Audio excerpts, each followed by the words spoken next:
There is no reason for this game to be as good as it is. Like, at all. But it is. And oh my fucking god, why is it so good?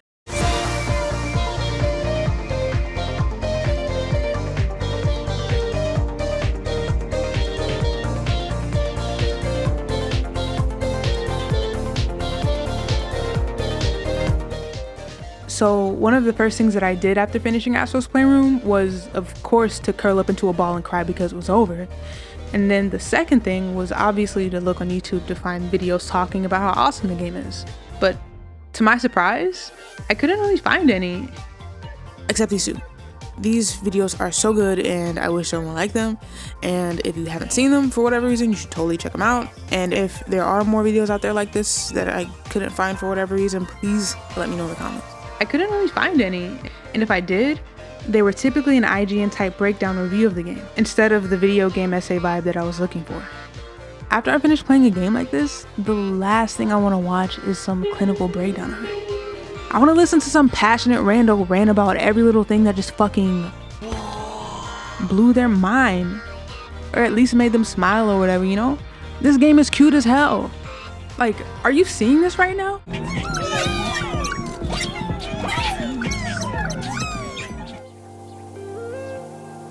I don't know how many times I got this big dumb grin on my face because I kind of just stopped to admire the game because, you know, it's beautiful. And then Astro was all like,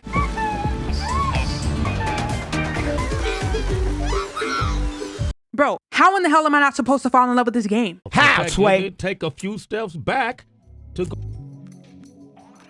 But what brings me to the issues that I have with those more clinical type reviews that the bigger gaming outlets pop out is that they can't really review it. And I mean, obviously they can, and technically they've done it. But what I mean is that there's just this essence and soul about this game that I think is impossible to convey with the particular way that those bigger outlets go about reviewing games. But another big reason as to why I don't think that they can really make a review of the game that does it justice is...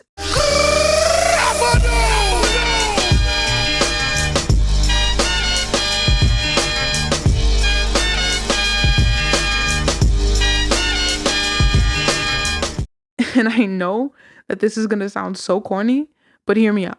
The DualSense takes this game and turns it into a full-blown experience, okay? And this is coming from someone who is sick of constantly hearing about haptic feedback, and a tap and a trigger every fucking second. And let me tell you why. You remember when the PS4 just came out and they were like hyping the shit out of the PlayStation camera for whatever reason? Because I do. Look at this.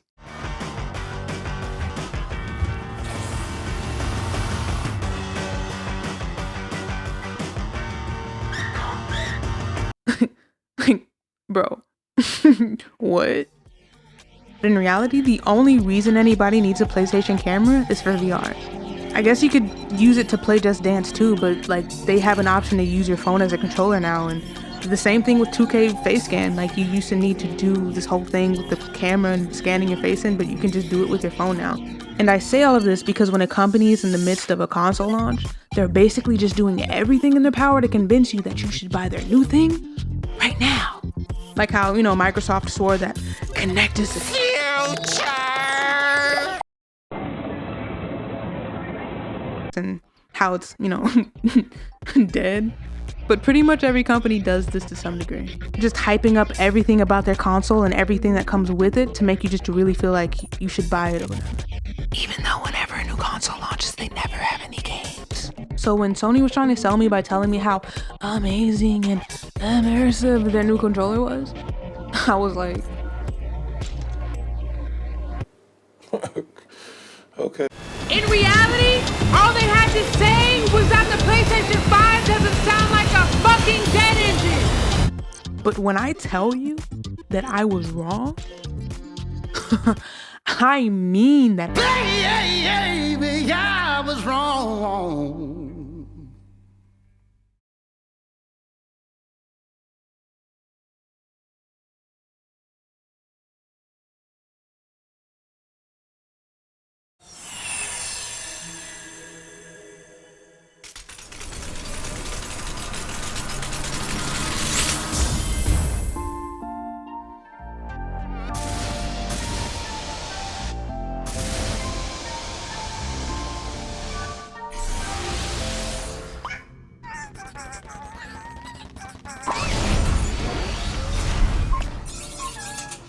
And I remember so distinctly that I started to cream in my knickers. I could feel it.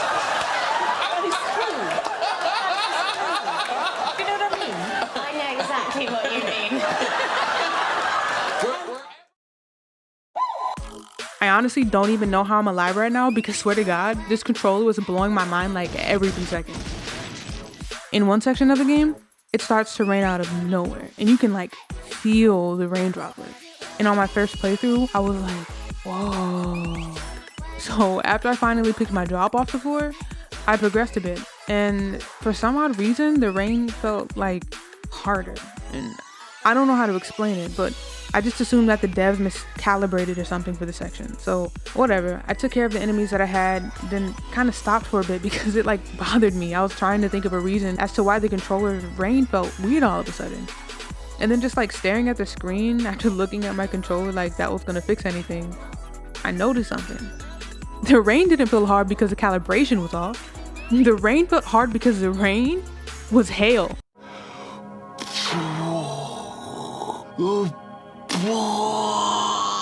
Bro, the fact that I can tell the difference between a medium shower and a soft hail?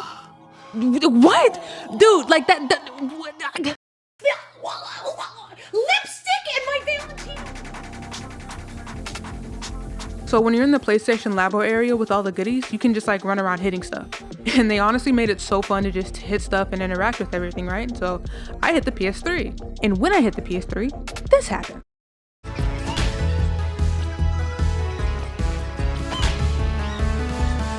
Now, if you didn't do this in the game or you just haven't played it yet, you're probably like, okay, and to which I respond with, they made the DualSense feel exactly like a disk drive.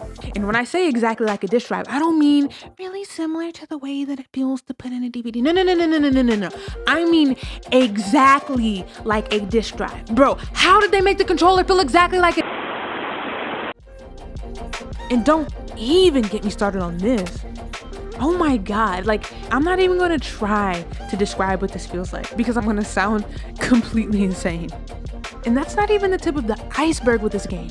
I barely scratched the surface on the things that impressed me with the DualSense alone. I didn't even get started on it.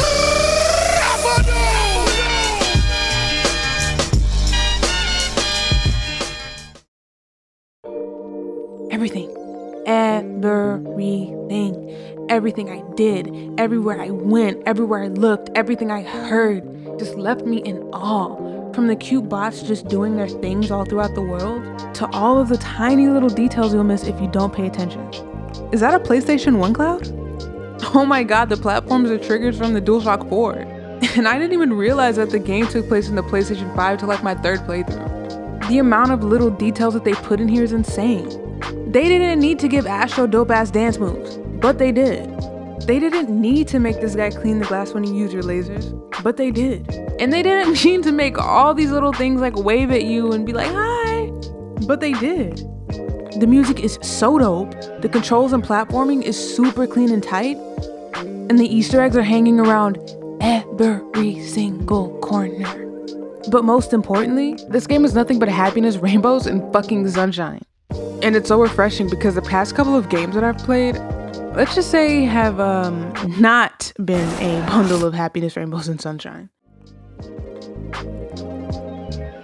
For example, Hellblade is a beautiful game. Like, look at this. The sound design, mwah. The combat, mwah. The story, mwah. Mwah, mwah, mwah. But oh my God, if the game didn't have me like, I have voices in my head, they counsel me, they understand, they talk to me. I was either in a constant state of fear. Oh shit, no! Uncertainty. This music's stressing me out. What am I supposed to do? I don't like that. Or paranoia. The entire time. Or bitch, go faster, go! Lillian, I see you. No! Fuck. You're not taking me. Tell me. All three, because why not? And Life is Strange 2 Colors is another one. This shit gets dark. Have fun being 11 years old and seeing your mom fucking die of cancer. Oh, and let's just pretend like our dad and brother aren't about to rip each other's throats out by just... My tea's gone cold, I'm wondering why I got out of bed. Because what's more fun than dissociating, am I right? In all seriousness though, I really enjoyed these games. Was my heart all warm and fuzzy and shit when I finished them? No. But that doesn't mean that they weren't a good time. So it was a no-brainer that when I finished Astro's Playroom, you know, a game where literally every little thing in it was made to catapult you into happiness, made me feel like... This is the happiest day of my life! Thank you, so upset. Woo!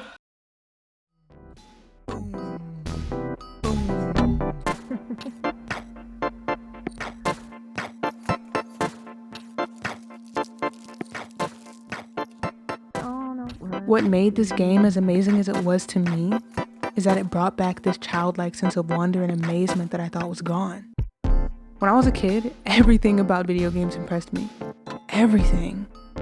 And as I got older, that feeling of amazement kind of just slowly faded away without me even realizing it. And I didn't know it at the time. But all it took was...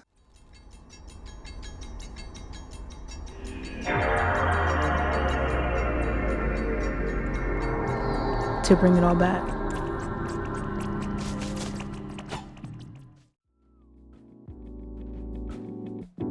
If you guys didn't know, Team Asobi, I don't know which one it is. I'm sorry if I'm butchering it. I'm gonna go with Asobi. Team Asobi is the amazing team that was behind this like masterpiece, and they did not need to go this hard, but they did. And the amount of love and care put into Astro's Playroom was just ridiculous. And I wanted to thank every person that was involved in creating this experience. You guys are awesome. Keep it up. And it was an absolute honor to be completely blindsided by how damn good this game was. It almost made me go crazy because nobody was talking about it. But you know, then I remembered like only 7 people have a PlayStation 5 in the first place. So yeah. I want to wish the best luck to anybody trying to get their hands on a GPU or next-gen console right now. I know it really sucks. And I want to give my biggest and sincerest wholehearted fuck you to all the bitch-ass scalpers out there. Y'all should all take a very long walk off of a very short pier. And yeah, that's it for me. I'm out. Peace.